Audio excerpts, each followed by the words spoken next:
Mateo, 14 na kabanata.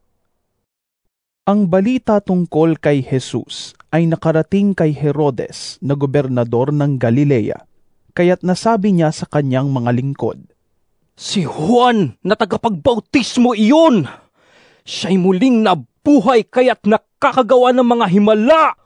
Itong si Herodes ang nagpahuli kay Juan.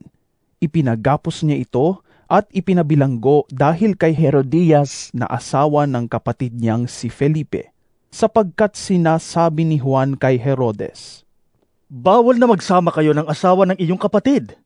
Ibig ni Herodes na ipapatay si Juan, ngunit natatakot siya sa mga Hudyo, sapagkat kinikilala nilang propeta si Juan na tagapagbautismo.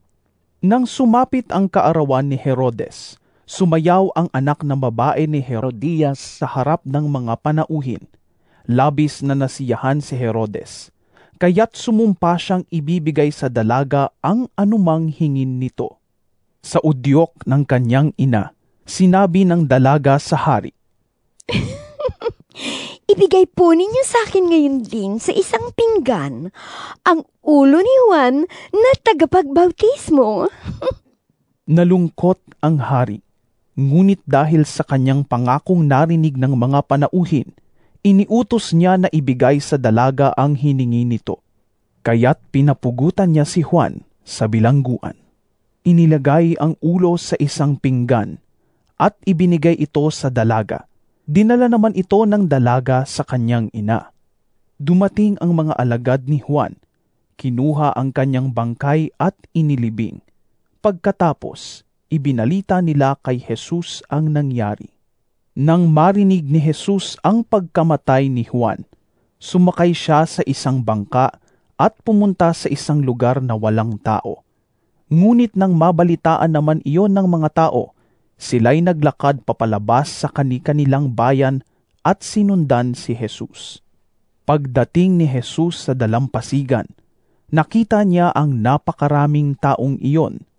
Nahabag siya sa kanila at pinagaling niya ang mga may sakit na dala nila.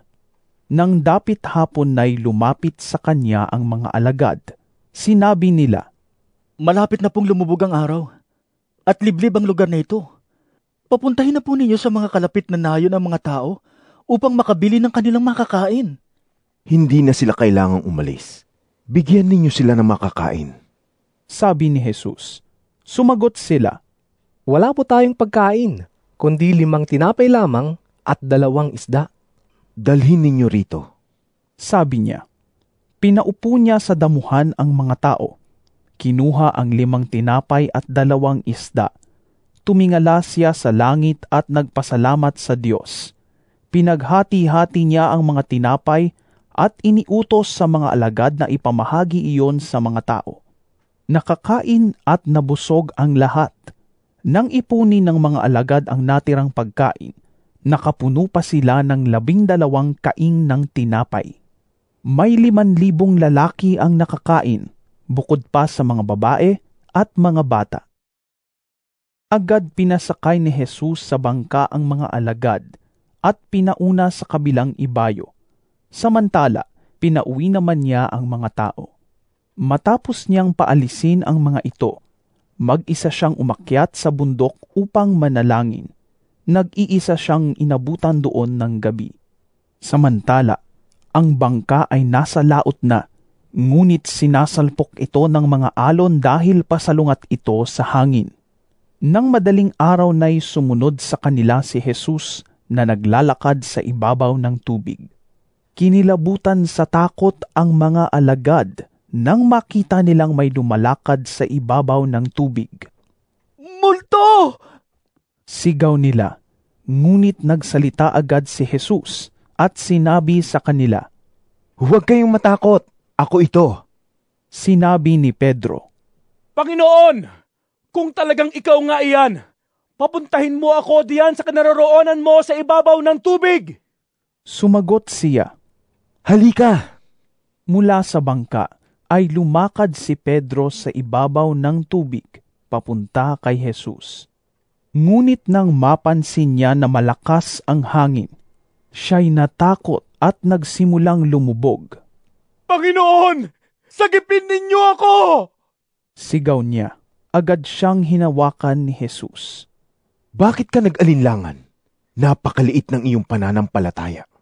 Sabi niya kay Pedro, pagkasakay nila sa bangka, tumigil ang hangin at sinamba siya ng mga nasa bangka. Tunay nga pong kayo ang anak ng Diyos. Sabi nila, tumawid sila ng lawa at dumating sila sa baybayin ng Genesaret. Si Jesus ay nakilala ng mga taga roon at agad nilang ipinamalita ang kanyang pagdating. Kaya't dinala ng mga tao ang lahat ng may sakit sa buong lupaing iyon. Hiniling nila kay Jesus na mahawakan man lamang ng mga may sakit ang laylayan ng kanyang damit, at ang lahat ng gumawa nito ay nagsigaling.